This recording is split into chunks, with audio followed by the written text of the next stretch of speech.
Antecedentes históricos. En el servicio público de los Estados Unidos se utilizan las pruebas como mecanismos para hacer valer el principio de mérito. Como habíamos mencionado anteriormente, el principio de mérito fue establecido en principio por la dinastía Han, 2000 años antes de Cristo. Este método de selección de candidatos a puestos en el gobierno fue evaluado por los británicos, fue incorporado en su sistema de gobierno y posteriormente en Estados Unidos. La oficina que se encarga de hacer valer el servicio de mérito es la U.S. Office of Personnel Management. En Puerto Rico se le llamó hasta hace algunos años la Oficina Central de Administración de Personal, OCAP. En un tiempo se le llamó la Oficina Central de Asesoramiento Laboral y Administración de Recursos Humanos, OCALAR, y al presente se le llama la Oficina de Recursos Humanos del Estado Libre Asociado, ORELA. Lo único que en este momento ORELA ya no se dedica al desarrollo de pruebas para el servicio público, sino que se dedica más a asesoramiento y adiestramiento en el área de relaciones laborales. Desarrollo de medidas de personalidad. Emil Kraepelin utilizó la técnica de asociación libre para trabajar con la personalidad de sus pacientes. La técnica de asociación libre fue utilizada por los psicoanalistas en el pasado, desde Brunner, Sigmund Freud, donde se le pedía a la persona que pudiese asociar una palabra que el terapista le dijera, por ejemplo, amor,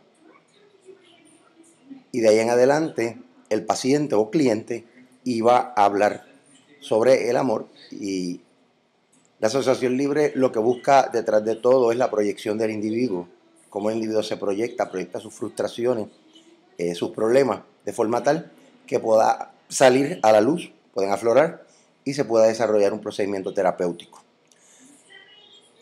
Ahora, el primer instrumento estructurado de personalidad fue el Woodward Personal Data Sheet.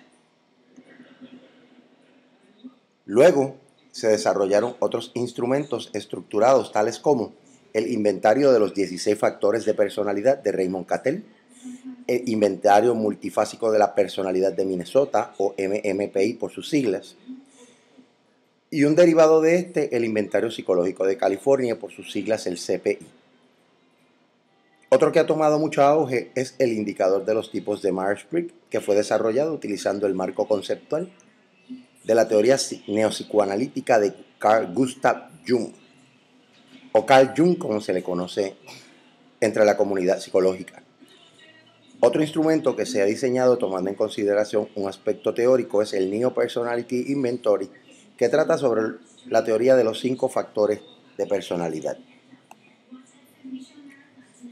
Continuando con el desarrollo de las medidas de personalidad, otro enfoque para medir personalidad fue el de pruebas de situaciones o situacionales.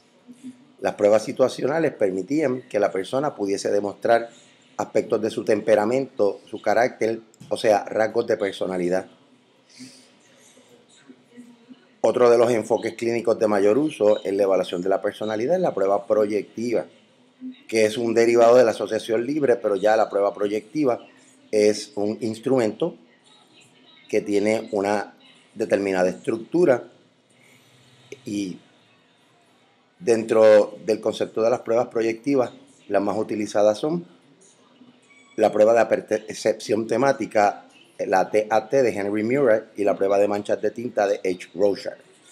La TAT, como se conoce, simplemente se le presenta a la persona con una serie de situaciones, unos dibujos en forma de situaciones donde la persona tiene que hablar sobre ello. Se parte de la premisa de que al hablar sobre ello o hacer una historia sobre ello, o surge el fenómeno de la proyección.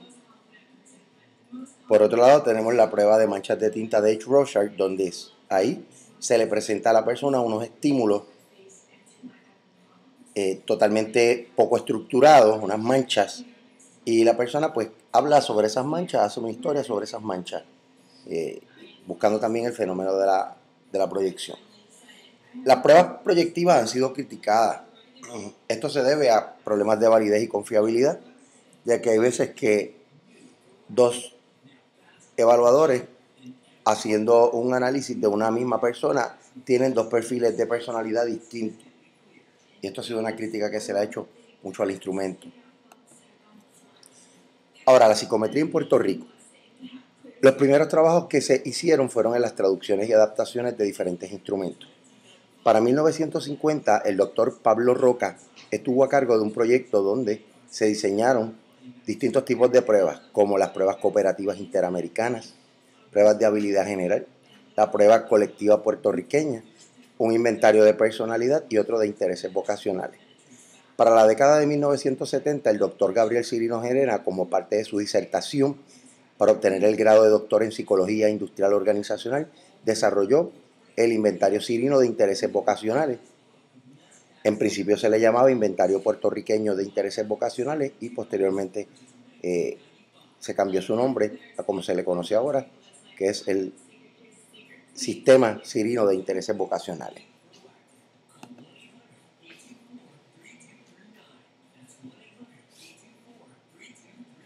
También se resaltan los trabajos de Leticia Herranz, Juana Mirtia Rodríguez, tanto en traducción y adaptación de la prueba Wechsler para adultos y niños. También el doctor Bauermeister ha desarrollado traducciones y adaptaciones para pruebas que miden ansiedad, rasgo. El doctor Guillermo Bernal, con su equipo de investigación del Centro de Investigaciones y Servicios Psicológicos de la Universidad de Puerto Rico, CUSEP, ha desarrollado varias adaptaciones para instrumentos que miden depresión, especialmente la prueba de Beck de depresión. El doctor Víctor Álvarez, quien fue director del Centro de Investigación del Centro Caribeño de Estudio Postgraduado, se ha dedicado a través de muchos años a desarrollar escalas educativas y psicoeducativas para hacer diagnóstico en las escuelas. Continuando con la psicometría en Puerto Rico, en el campo de la medición de variables organizacionales, se puede mencionar a Georgiana López de Caro, Miguel Martínez Lugo, Carlos Andújar y Ernesto Rosario, entre otros. En el área de estrés laboral, la doctora Georgiana López de Caro fue la primera en desarrollar un inventario de estrés laboral. En un proyecto de estrés laboral del Centro Caribeño de Estudios Postgraduados, el doctor Carlos Andújar y el doctor Noel Quintero, Víctor Álvarez y la doctora González diseñaron el instrumento para medir aspectos del estrés organizacional basado en la teoría de Mattenson-Evansevich. La doctora Carmen Olivencia, el doctor Carlos Andújar, el doctor Roberto de Jesús y el doctor Ernesto Rosario y Blanco Ortiz también desarrollaron respectivamente inventarios de personalidad normal. La doctora Carmen Olivencia, como parte de su disertación, desarrolló un inventario donde se nutrió grandemente de entrevistas a personas que ocupaban puestos de liderato tanto en la política como en las organizaciones. El doctor Carlos Andújar y demás colaboradores también utilizaron el desarrollo de la teoría de los 5 factores para validar y normalizar un inventario de personalidad utilizando la teoría de los 5 factores. Posteriormente, el doctor Ernesto Rosario hizo una segunda validación donde encontró que los 5 factores se reproducían idénticamente de cómo se habían reproducido en la primera ocasión. Aspectos de medición en el contexto social. Nuestras mediciones son estimaciones que contienen un factor de error. Toda medida contiene un factor de error. Por eso es que es bien importante que cuando uno administre los instrumentos no contribuya a aumentar ese factor de error. Por tanto, uno debe adoptar condiciones experimentales cuando va a administrar dichos instrumentos. Los instrumentos que desarrollamos son metáforas de constructos o dimensiones que queremos medir. Realmente no estamos midiendo directamente, sino a través de una muestra de conducta que son los reactivos de cada prueba, que logramos tratar de hacer una aproximación al constructo o la dimensión psicológica que deseamos medir. También hay que tener presente las implicaciones sociales que tienen las decisiones derivadas del uso de pruebas.